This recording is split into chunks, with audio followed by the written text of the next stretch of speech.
We want to turn our attention now to German idealism and keep in mind the overall structure of modern thought that we've represented by these two intersecting lines. That is to say that we have a tradition of continental rationalism represented by Descartes and Spinoza and Leibniz, which, after Kant, leads into the German idealist tradition. And if you wonder what the point of connection is, it's on the emphasis on the self. In the rationalists, it is, of course, the emphasis on a priori knowledge, that is to say, the inner intellectual resources of the self, the inner rationality of the self. And then the self gets even greater importance in the development of German idealism. Of course, we have as well the British empiricist tradition represented by Locke, Berkeley, and Hume, which leads into 19th century positivism and empiricism that we'll meet in people like John Stuart Mill, and then in the 20th century with Bertrand Russell, and logical positivism, and so on and so forth. From here on out, what we're doing is simply following these two trends. So we'll follow the European trend all the way up into the 20th century to Jean-Paul Sartre and beyond. And then we'll back up and follow the empiricist trend from Bentham and Mill way up again into 1950 and since. So we'll structure it that way. Keep in mind as well the overall timeline. This other diagram, hopefully, is familiar enough by now. A plurality of worldviewish traditions developing through the course of history.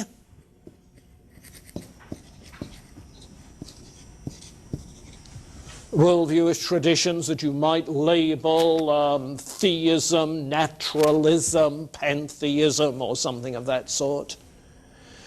And each of them profoundly influenced by, shaped by, the scientific models that have developed in the history of science.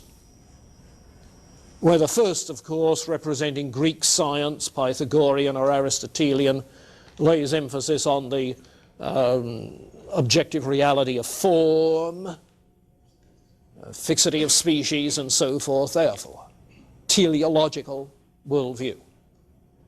The second, with mechanistic science, losing the teleology, simply a fixed mechanical order of matter and cause-effect mechanisms.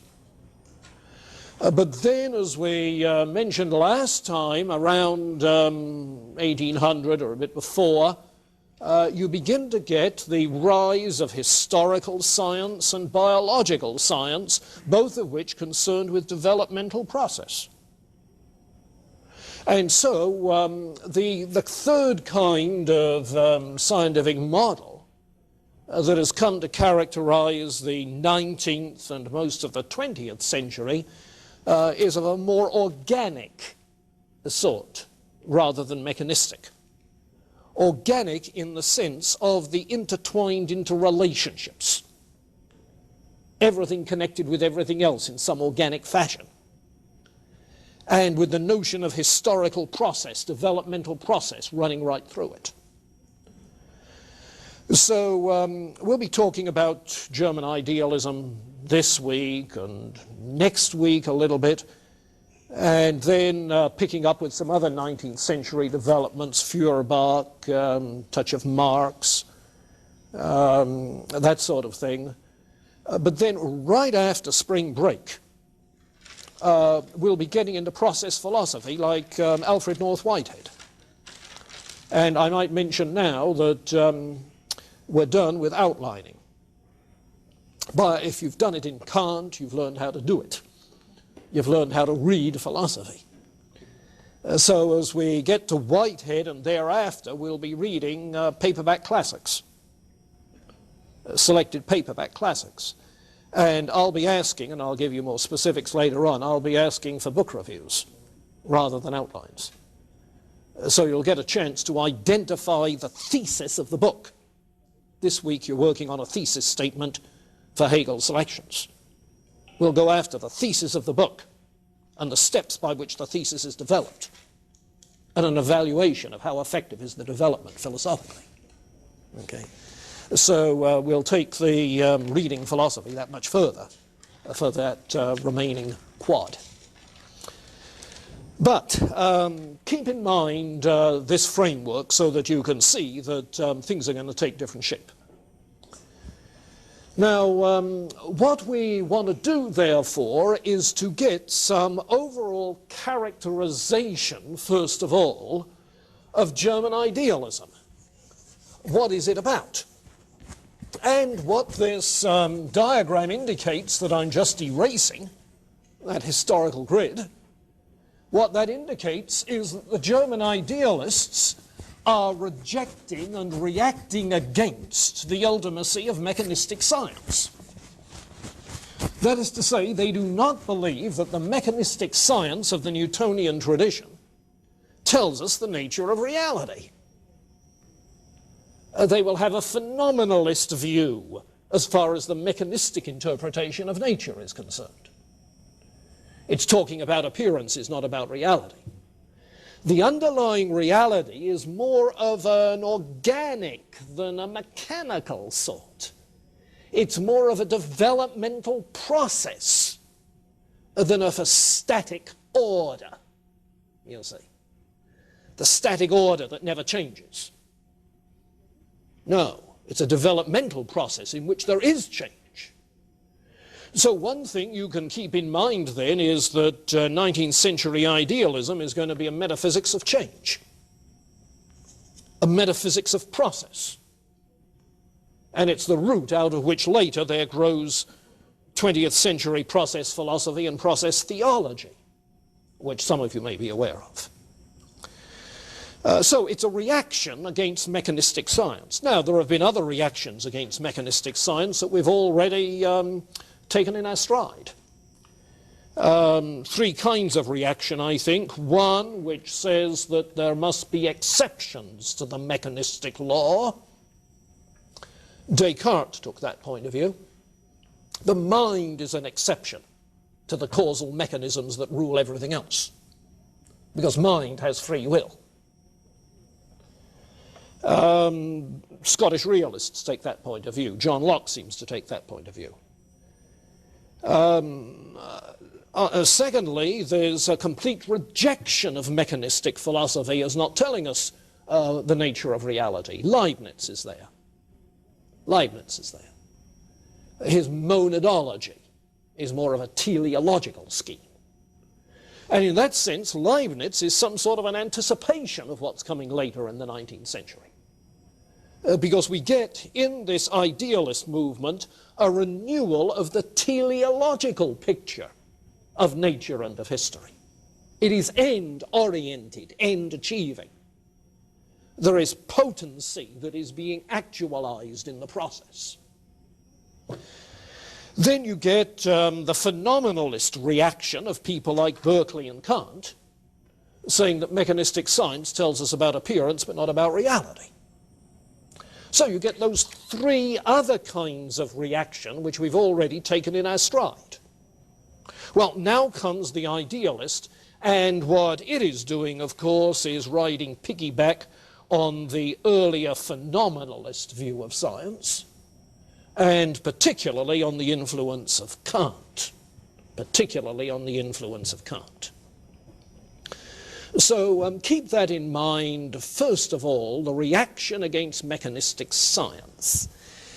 Second, it's also a reaction against the dogmatic, rationalistic metaphysics of the 17th century.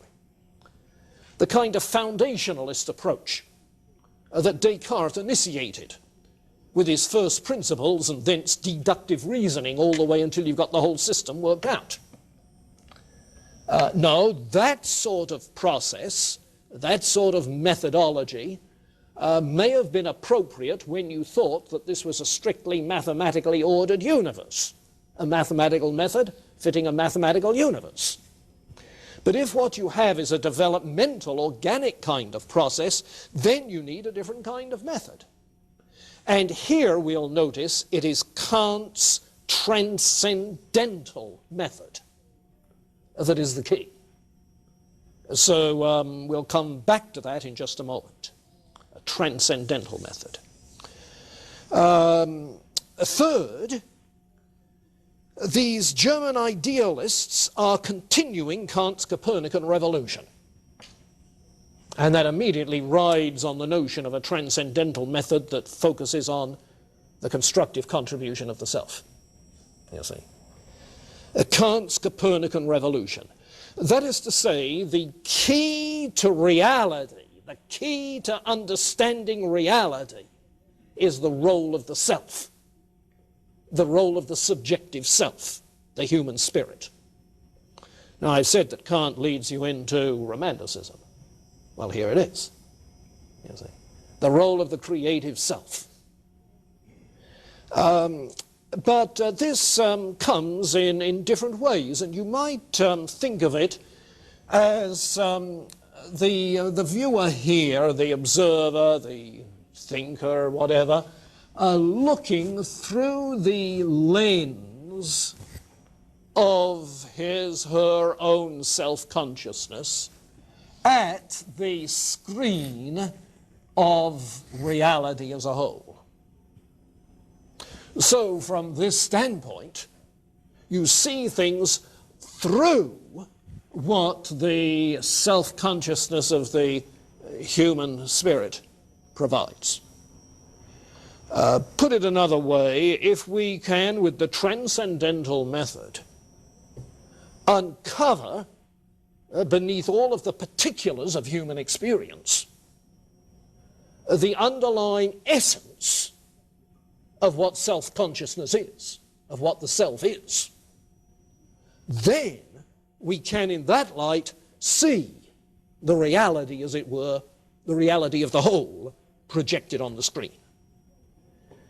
Have you played with making shadow images in the dark?